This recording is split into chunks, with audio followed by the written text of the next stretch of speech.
I'm in Boulder, Colorado, trying to show off my Nebraska stuff here, you know, because of the Colorado Buffaloes, because we're playing them again this year and we're going to beat them. But there's Paradise Found Records, and you know, we're walking around, and it's the only record store in Boulder, which shocks me. It's a college campus, a college town, that's the only one. But what a great little record store. Well stocked, a lot of stuff in there, a lot of new. There is some used, there's some expensive stuff, and some inexpensive stuff. So yeah, it was a pretty good time in there. Fun to look around and see what they had. So come on in, let's take a look at some records.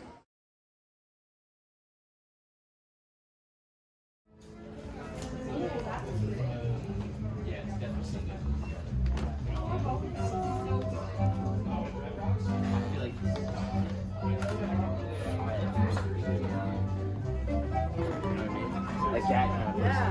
Yeah, that makes a lot of sense. I'm not saying I'm like that's the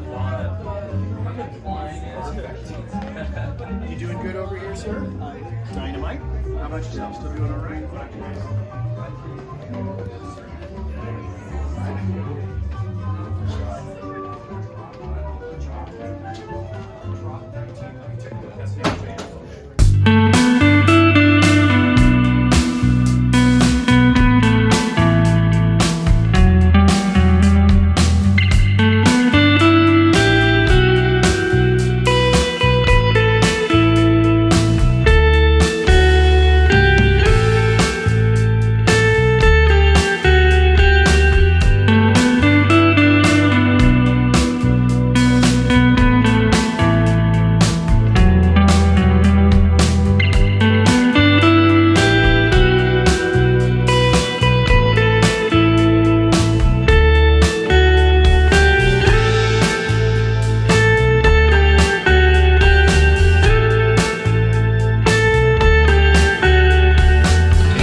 Paradise Found.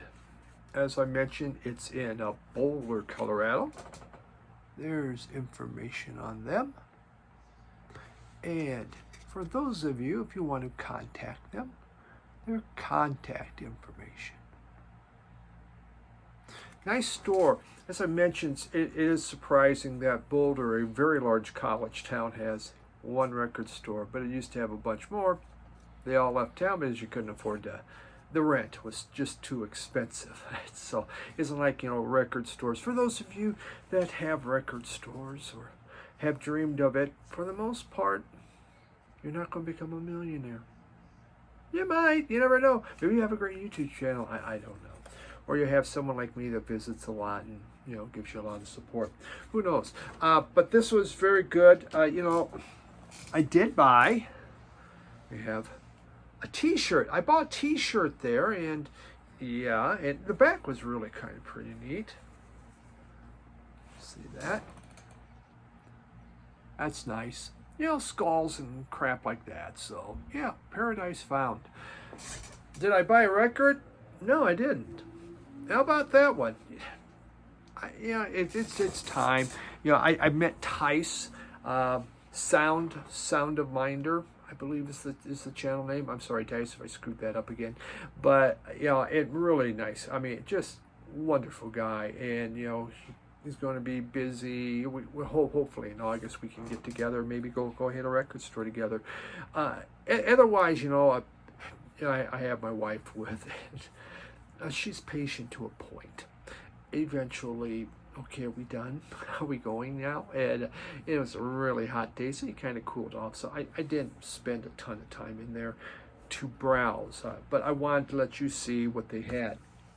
So nice store, a lot of stuff, a lot of new in there, but you can also see there was used. Some of it's pretty tight, so it was hard to kind of look and get through the bins. And I don't like to do a flip video. It's kind of nice if you can do it. You can show the price, you get an idea. It was a little too difficult in this store to do it, so that one didn't happen. But I have two albums that I brought back into my collection, and really I hadn't thought about these two until Record Store Day, and they were both on Record Store Day. And I didn't buy them right away, but then others were talking about them. I thought, man, I need to get those, FOMO, right? Fear of missing out. So I did, and when I was putting them in, I found I had them already. I had them in the past collection. So the first one, this is Vinyl Richie. I mean, he just told me that I should just sell my collection and don't even consider myself even interested in music or punk or anything if I don't buy this. Maybe not in that those weren't his particular words, but that's what he meant. And so it was The Wall of Voodoo.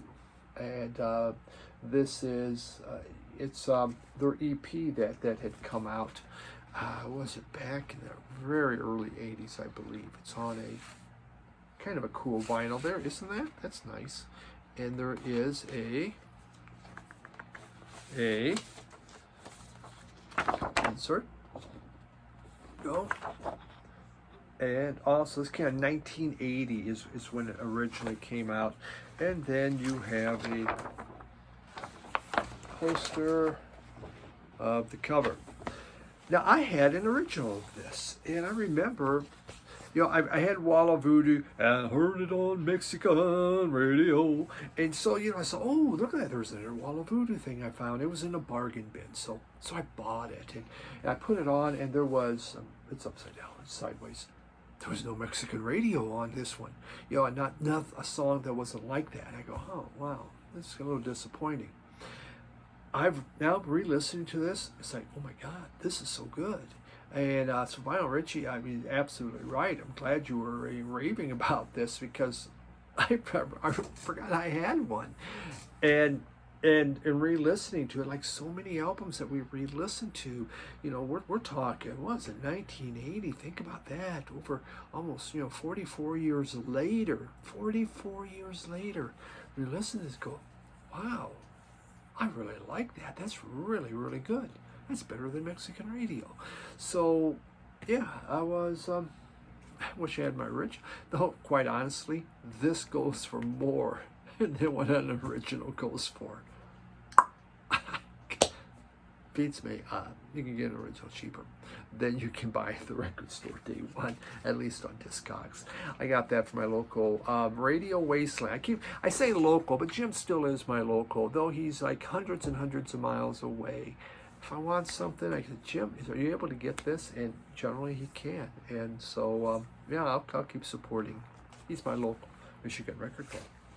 The other one I used to have was this one, Sonic Youth, Hits Are for Squares. This again, VC, Dave.